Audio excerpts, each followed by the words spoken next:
तुम्ही हा मग पाहताय. तुम्हाला प्रश्न पडला असेल की हा मग मी तुम्हाला का दाखवतोय. तर हा काही सर्वसामान्य मग नाही आहे. हा जगप्रसिद्ध कलाकार पाब्लो पिकासो यांची सही असलेला कप आहे. तर तुम्हाला असं वाटत असेल की आज मी हे कप तुम्हाला का दाखवतोय, हा मग का तुम्हाला दाखवतोय. तर याचं कारण असं आहे की अशाच प्रकारचे जवळपास शेकडो नाही तर 2500 पेक्षा अधिक मगचं कलेक्शन असणाऱ्या मग संग्रहालयामध्ये आज आपण आलो आहोत.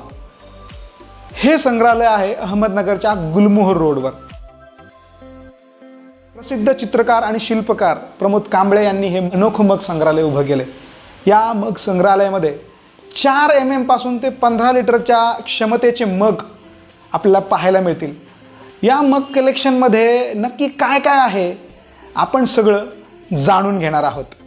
आज कांबळे यांच्या संग्रहामध्ये आपल्याला धातू, सिरॅमिक, काच, टेरेकोट, पत्रे, कागद अशा विविध प्रकारच्या माध्यमातून तयार केलेले विविध आकारातले मग आपल्याला पाहायला मिळतील, ज्याच्यामध्ये युरोपपासून अमेरिकेपर्यंतच्या मगाचा समावेश आहे. जेव्हा कांबळे यांच्या छंदाची ख्याती मित्रमंडळीत पोहोचली तेव्हा त्यांचे मित्रही आज त्यांना न विसरता जर त्यांना काही वेगळे मग सापडले तर ते त्यांच्यासाठी आवर्जून घेऊन येतात. प्रमोद कांबळे यांच्या संग्रहात भारतरत्न सचिन तेंडुलकर, पंडित हरिप्रसाद चौरसिया, झाकीर हुसेन, उज्ज्वल निकम आदी प्रसिद्ध व्यक्तींनी स्वाक्षरी केलेले मग आपल्याला पाहायला मिळतील. तसेच कोकाकोला कंपनीचा मग असो, प्रिन्स चार्ल्स व डायना यांच्या विवाहप्रित्यर्थ जे खास मग तयार केले गेले होते त्यापैकी एक मग देखील आपल्या दालनामध्ये पाहायला मिळतील.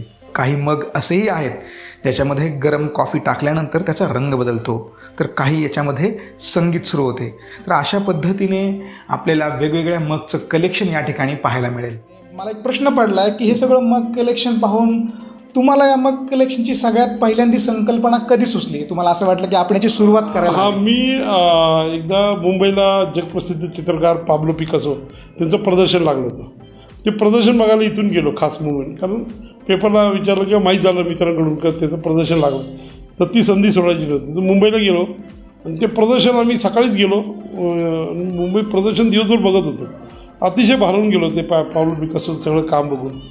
आणि त्याच्यातनं आम्ही बाहेर पडल्यानंतर तिथे एक सोव्हिनियर शॉप होतं आणि त्या शॉपमध्ये 2 एक निळा आणि लाल रंगाचे पाब्लो पिकासोचे साईन असलेले मग होते. मला वाटलं की आपल्याला या प्रदर्शनाची एक आठवण पाब्लो पिकासोची आपल्याला 2 मग आपण घेऊया. तर ते 2 मग मी विकत घेतले.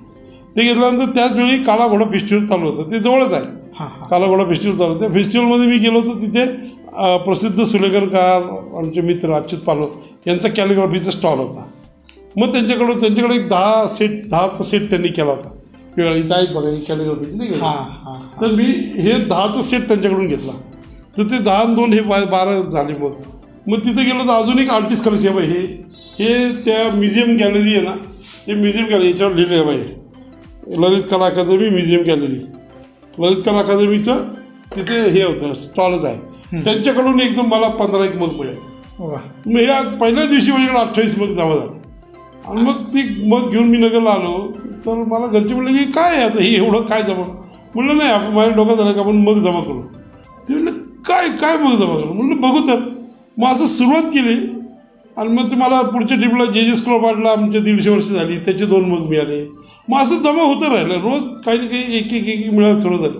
मग शोध सुरू झाला, वेगळे शोधायचे. मुंबईला गेलं ना तर इकडं जा तिकडं जा फिरायला. आमचे मग मित्र त्यांच्याकडे वेगळा मग मिळाल्यानंतर ते आम्हासाठी आणायचे. तर तुमचा छंद सगळ्यांपर्यंत पोहोचला आणि त्यांनी तुम्हाला मदत केली या कलेक्शनमध्ये. खूप म्हणजे प्रदीप गांधींचा स्मृती दिन आहे. ते परदेशात इतकं फिरायचे, जिथे जायचे तिथून माझ्यासाठी एक मग घेऊन यायचे. त्यांची खूप आठवण आहे आमच्याकडे. ते असं कलेक्शन आहे. तर याचे खूप आहेत. आता त्याच्यातनं हे मला असं वाटतं भविष्यातलं म्युझियम हे एक युनिक म्युझियम होईल. नक्कीच. आपल्याकडे एवढी व्हरायटी आहे जगाच्या पाठीवर. मी ऐकलेलं हे वेगळंच अनोखं म्युझियम आहे. पण मला असा आणखी एक प्रश्न याच्यामध्ये असं वाटतो की हे या सगळ्या प्रवासामध्ये काहीतरी असं वाटलं असेल की हा मग मला मिळवताना किंवा हे करत असताना फार अडचणी आल्या किंवा एखादा प्रसंग लक्षात राहिला असं काही आहे का एखादं मग कलेक्शन करत असताना. अडचण म्हणजे काय की मी अमेरिकेमध्ये युरोपमध्ये वगैरे आणलेच. युरोपमध्ये येताना काय आम्ही सगळे आर्टिस्ट होतो. तर मामाला सांगितलं का ते आल्यानंतर इथे बॅग चेक करतात एअरपोर्टवर का तुम्ही काय आणलंय. ते एकदम एवढे मग एका बॅगमध्ये आणू शकत नव्हतो. तर आमचा जो 20 लोकांचा ग्रुप होता तर त्या 20 लोकांमध्ये प्रत्येकाकडे 3-3, 4-4 मग मी प्रत्येकाच्या बॅगमध्ये ठेवले. इथं आल्यानंतर ते काढून घेतले सगळे मग. आपल्या छंदासाठी आपण काय काय करू शकतो, काय काय करायला हवं, हीच गोष्ट आपल्याला यातून पाहायला मिळते.